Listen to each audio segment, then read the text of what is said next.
Hello.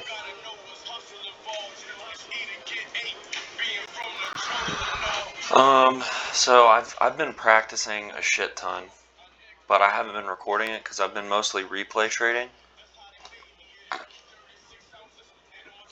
So I'm definitely dedicating my life to this for at least 2 years, like no matter what. Um, and I think that if I grind as hard at this as I do with other things in life, then it's just inevitable. But I was in Costa Rica for like 8 days, but I was still looking at the charts and stuff every day. I haven't been on my computer making videos like this, but today I actually took a trade in my paper trading account. So I started working at 8 o'clock. I had an appointment for work, so I'm gone from like basically right when market opened. I left my house, went to work, worked until when did I get? I think I finished at like 10:30. So right here, um, pretty interesting day, like I might not have taken a trade during this, but it would have been fun to watch and take some paper trades just to build some confidence. But like this is a bounce that I would have really liked to be part of. Just, you know, right here.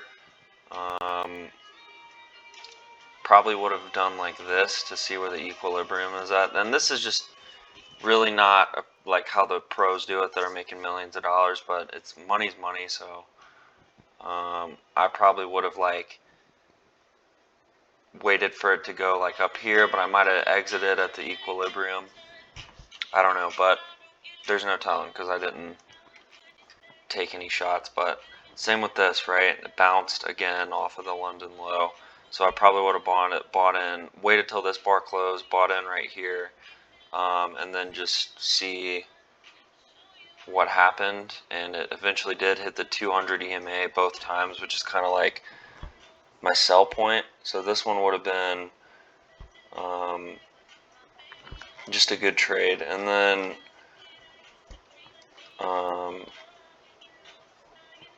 yeah, so we were in like a bullish market during the London session, and then it broke structure right here. So that kind of indicates like bear. Um,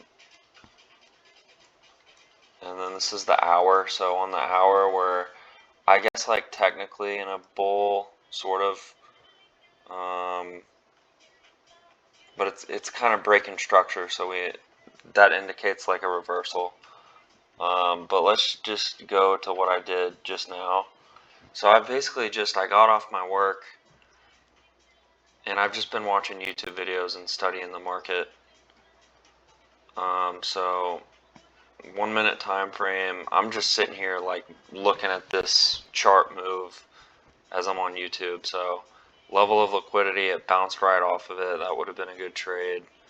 And then right here, this is like a level where you got to be very careful because it can either bounce like it did right here. That's why you want to wait for a green confirmation bar. And then if the next one's green, that's kind of indicates to me like, okay, well, it's at least retracing. Maybe not reversing, but catch a retrace trade. And then like right here, what I did was this is where it dropped, right? So you get your equilibrium going. So it fell down to here.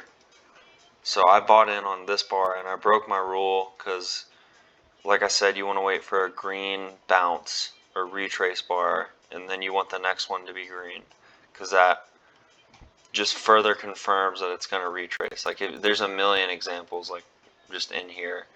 Right here wouldn't count because it's too close to this London low. Yeah.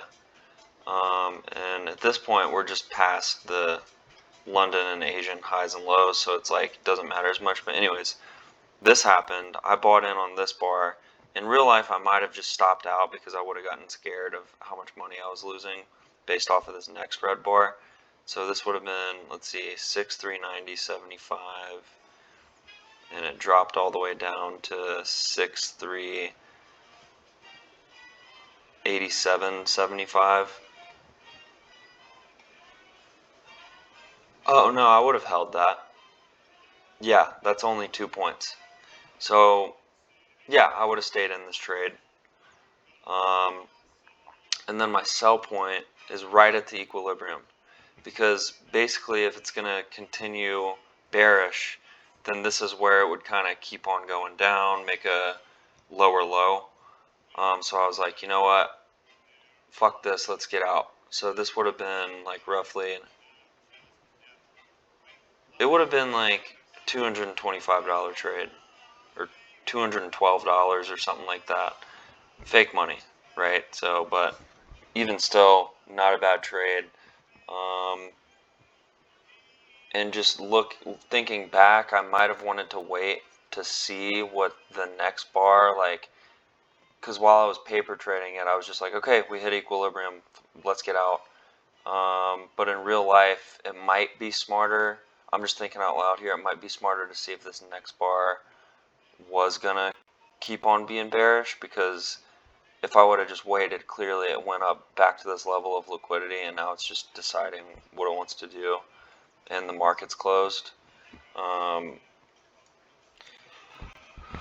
Or the New York market is closed now. So, yeah, that's like my analysis of what went down today. And then, like, right here, this would have been just phenomenal, bro. Like, wait for the bounce, wait for the next bar, confirmation bar. So green bar bounce indicates it's going to bounce.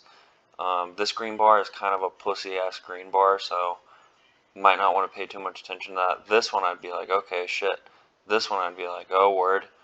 And then would have, let's see, 6,412. I would not have stopped out at all. I would have stopped out probably right here. And then yeah, you would have just watched yourself make like $1,000.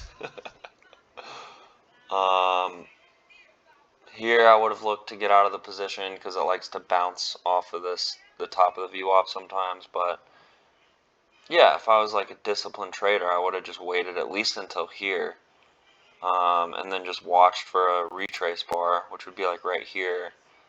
So yeah, get out like right here. That's a fucking ton of money for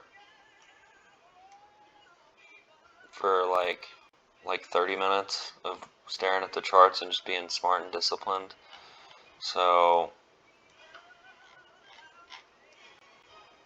that's it, dude.